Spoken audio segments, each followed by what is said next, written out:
Hi. Today, I'm going to explain an American science fiction drama film called Equals. Spoilers ahead. Watch out and take care.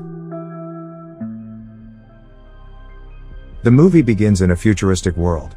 Mankind went through a devastating war a century earlier.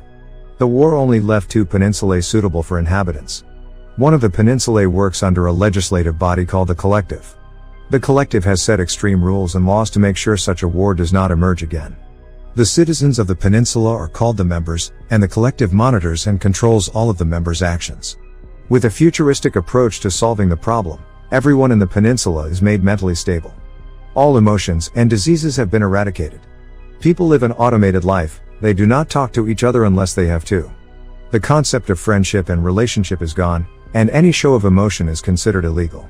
Marriage is non-existent and any form of sexual activity is contrary to society's rules.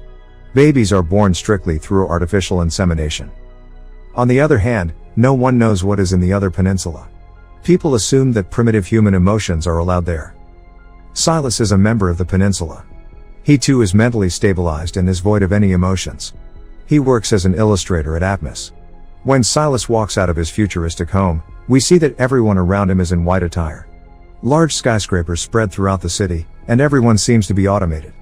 As per usual, he walks into his workplace. A voice announces a disease called the switched-on syndrome, more commonly called SOS. It is a condition in the members of the peninsula, where their mental stabilization stops working, and they start to get their emotions back. It has 4 stages and is considered fatal by the Collective. The members are daily reminded of the effects of SOS via an announcement. Nia is Silas' colleague and a fellow member of the peninsula. That day at lunch, the members eat in their outdoor cafeteria. While they engage in a conversation about work, Nia stays especially quiet. While returning home that night, Silas comes across 2 guards restraining a man named David. A woman who is also restrained screams David's name in dismay. The 2 are suffering from SOS and have gained their emotions back. They are being taken into a facility called DEN, defective emotional neuropathy. DEN was established by the Collective to hold in the patients suffering from SOS. While not many people know of what occurs inside the place, it is rumored that the people from the 4th stage get killed mercilessly as the stage is beyond healing. The display of emotions unsettles Silas. He then comes back to his apartment and we get a full view of it. It doesn't have any decoration or furniture and is highly modernized. To pass his time, Silas plays a futuristic puzzle game. The following day, Silas listens to the news, which reports that David and his partner were arrested for being engaged in sexual activities. As Silas and his team work that day, a man jumps from the top of the building to commit suicide. The team watches the dead body and talks about it coldly. Just then, Silas notices signs of human emotions in Nia. Her hands are tightened and she seems nervous. He notices the oddness but doesn't think much of it. Later, they are in an auditorium watching a presentation, where Silas cannot stop looking at Nia. At night, he eats quickly and seems to be enjoying his food. He doesn't play with puzzles either, he is beginning to go out of his automated personality. He dreams of his trying to commit suicide and wakes up in distress and hits his head. This is the first time he has ever had a nightmare. The following day, he goes to the doctor where he meets a man named Jonas, who is in level 2 of SOS. The doctor checks Silas, and it turns out that he has level 1 SOS. He asks the doctor if he has to go to the DEN, but the doctor assures him that cure at level 1 is easy and possible. At lunch, Silas again keeps staring at Nia. He seems to be observing her facial features. Silas gets his medication for SOS and takes it at night, while listening to a voice narrating the effects and causes of SOS.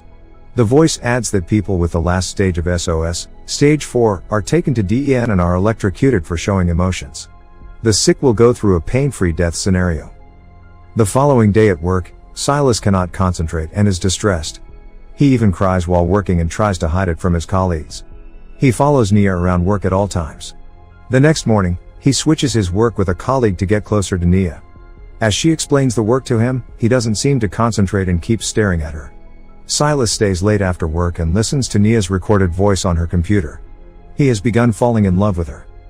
The next day, Silas and his team are in a meeting, when he accidentally drops a mug of coffee. He admits that he is suffering from level 1 SOS. The group collectively decides that Silas should stay as far as possible while working, so that the others feel more comfortable. After work, as Nia leaves for her apartment, Silas follows her. Nia catches him in the act, but Silas in turn questions her if she has SOS too.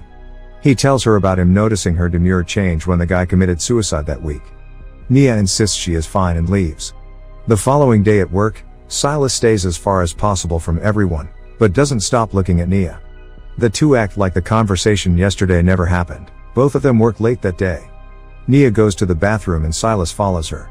He gets into her bathroom stall and goes inside. The two are close when they touch each other for the first time.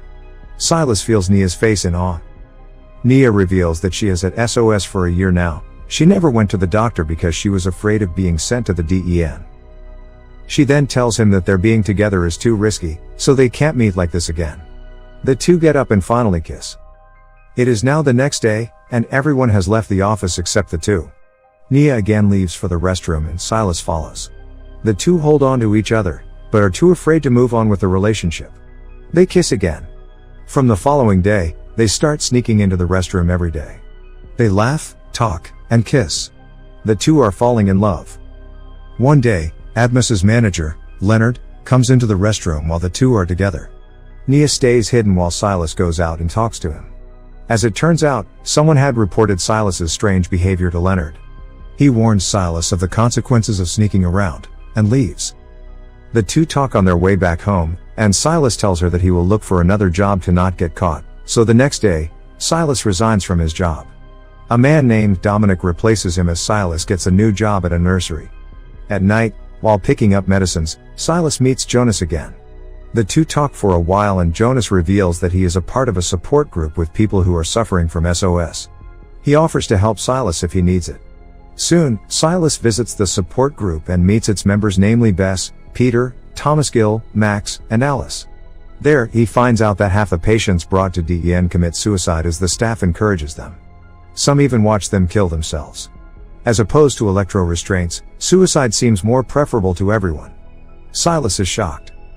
Later that night, Nia knocks on his door. He brings her inside and she breaks down crying. She had missed him too much. One thing leads to another and the two end up having sex.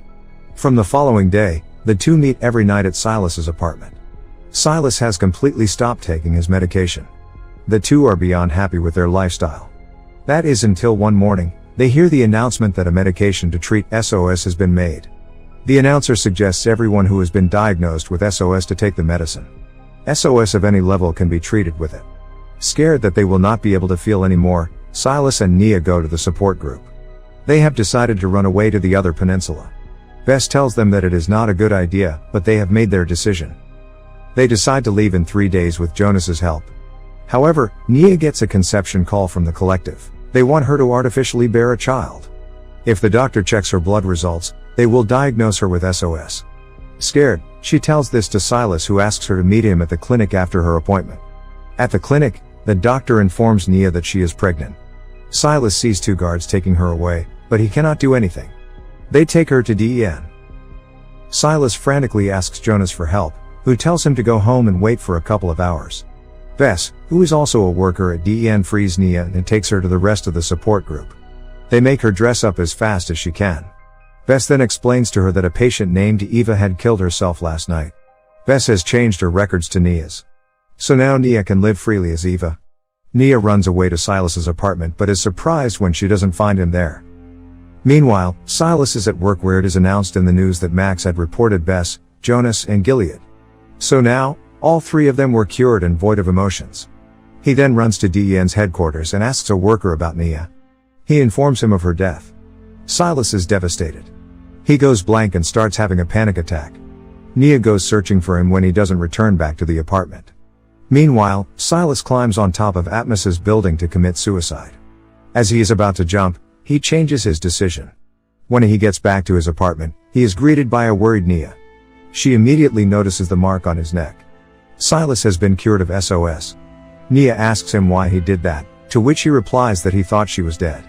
The cure only takes effect in 6 hours, so he only has 1 more hour before his emotions go away. Nia is still pregnant, so she asks Silas to fight the cure. The two still decide to go through the plan to run away. The next morning, Silas remembers that he loved her but doesn't feel it anymore.